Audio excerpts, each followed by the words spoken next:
all they probably do is squeal, but chill. When we start the revolution, when we start the revolution, all they probably do is squeal, but chill. So we want to welcome you to our rally, our unity rally, for a united black front, to unite all factions of our people, to unite every one of the 20 million so-called Negroes into one group.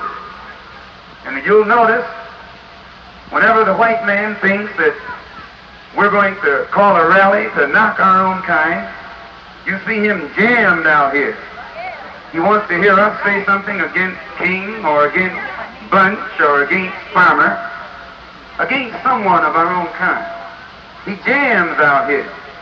But when you call a rally for black people to unite, let's get together, you don't see too many white folks then. They don't like black people to get together in unity and harmony. As long as you and I are going to attack each other or talk about each other or heap scorn and ridicule upon each other, the white man gets his kick. But when he knows that we're going to come together in unity and harmony, he won't get his kick, he will get kicked.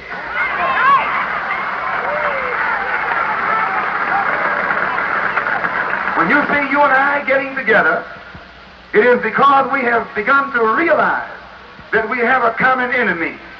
And the only time we'll be able to come together with a common objective and a common goal is when we first develop a common motive.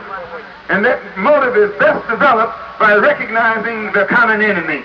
And that common enemy is the white man. I say that common enemy is the white man. The white man is your enemy, whether you are a Baptist, whether you're a Methodist, whether you're an Episcopalian, or whether you're a Muslim, or whether you're a Mason, or whether you're an elk. If you find yourself running into opposition when you're looking for freedom, justice, and equality, or some kind of rights, you have to agree, always the one who opposes your rights is the white man. Some old blue-eyed, blonde-haired, bad-smelling white man.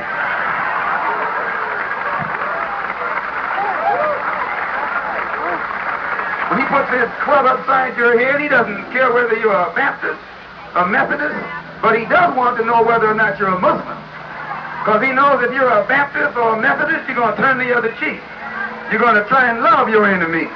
You're going to pray for them that despitefully use you. So he's not worried about you. But he knows if you're a Muslim, you're not going to turn the other cheek. If you pray for him, you pray that God kills him, or God helps you to kill him. That's the only kind of prayer you pray. It's time for you and me to unite, to get together and get this big white ache off our back. You got a bad habit. You're hooked and don't know it. You got what's known as white disease. You think you can't get along without the white man. You think you can't get some clothes without the white man. You think you can't get a house without the white man. You think you can't even get a job without the white man. You're worse than a man who thinks he can't get along without heroin. You're worse than the man who thinks he can't get along without morphine. You're worse than the junkie. You're in worse shape than the junkie because the junkie only has a little monkey on his back and you're running around with a big white ape named Uncle Sam on your back. America is faced with her worst domestic crisis since the Civil War, or since the Revolutionary War. For America now faces a race war. A race war is worse than a revolutionary war. A race war is worse than a civil war. A race war is a war in which no holes are barred. A race war is a war in which children are destroyed, in which children are mutilated, in which children face the same destructive wrath that grown-ups face. A race war is the worst war that you can conceive. And this war, race war that is coming upon the head of the white man is something that he is bringing down upon himself. The entire country is on the verge of erupting into racial violence and bloodshed. Simply because 20 million ex-slaves are demanding freedom, justice, and equality here in America from their former slave master. 20 million so-called Negroes, second-class citizens, seeking human dignity, seeking human rights, seeking the right to live in dignity as a human being. And rather than give genuine respect and recognition to your cry for human rights, the American white man answers your nonviolence with violence. He answers your prayers and your freedom songs with false promises, deceitful maneuvers, and outright bloodshed. According to what we are taught from the white man's textbooks in his school, the Revolutionary War and the Civil War were two wars fought on American soil, supposedly for freedom and democracy. But if these two wars were really for the freedom and human dignity of all men, why are 20 million of our people still confined here in America and enslaved by second-class citizenship? Something is wrong. The truth is that the Revolutionary War was fought on American soil to free the American white man from the English white man. The Revolutionary War was never fought to provide freedom and democracy in this white country for the black man. Our people remain slaves here in America even after the Declaration of Independence was signed. In fact, most of the white founding fathers who signed the Declaration of Independence were nothing but slave owners themselves.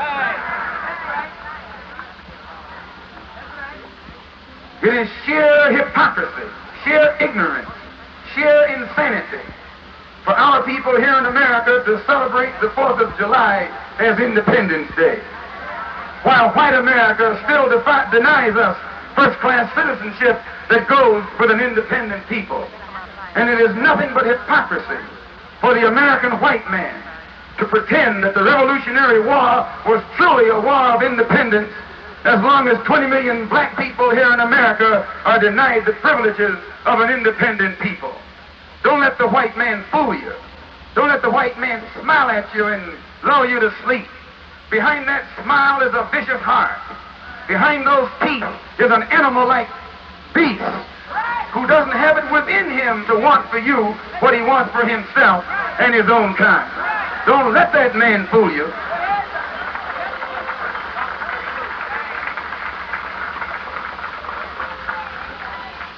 When you look at that man, you're supposed to see him for exactly what he is. And if you want to know what he is, examine his deeds. Forget his words. He got a whole lot of pretty sounding words. Watch his deeds. His deeds are like the deeds of a snake, the deeds of a serpent, the deeds of a dragon, the deeds of a reptile, the deeds of a beast. Why, nothing but a race of beasts would take dogs and stick them on little black babies. Nothing but a race of beasts will stick dogs on black children and black women. Nothing but a race of beasts. And it is these deeds today that's causing the wrath of God to come down upon the head of the white man. And when you see him as he is and see how much hell he's catching, you're out of his mind to want to be with him. You're out of his mind you're out of your mind to want to integrate with him. And you're really out of your mind if you take time to forgive him and ask God to have mercy on him. No, ask God to judge him. Ask God to do unto him as he has done unto you.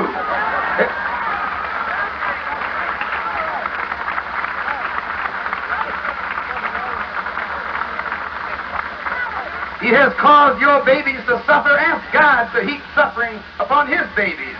He has caused your women to suffer. Ask God to heap suffering on his women.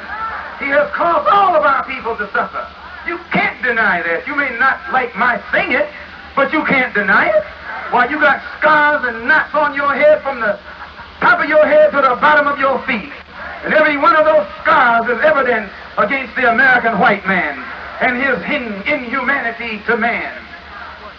The Civil War was also fought on this continent, not to free the black slaves, as is commonly taught in the white man's schools, but the Civil War was actually fought to preserve the Union, preserve this country, keep it intact for white people.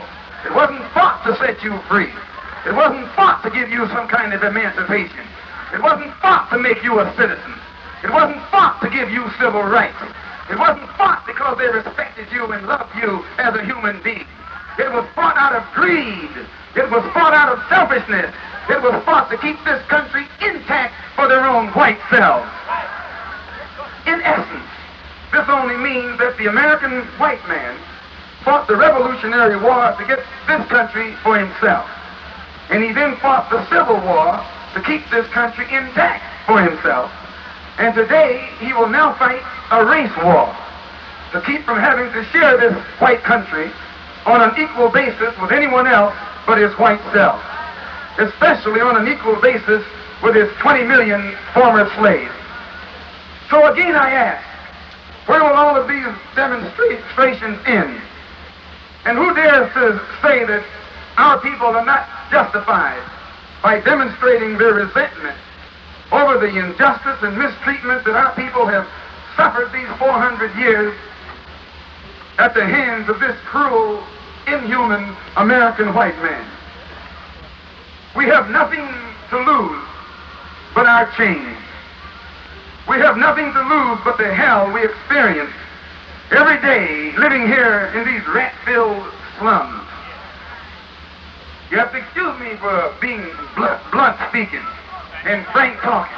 We don't care who likes it or not, as long as we know it's the truth. Much of what I say might sound bitter, but it's the truth. Right. Much of what I say might sound like it's stirring up trouble, but it's the truth. Right. Much of what I say might sound like it is hate, but it's the truth. And God has mentioned in the Bible, it's truth alone today that'll make you free. If you're afraid to tell the truth, why, you don't even deserve freedom.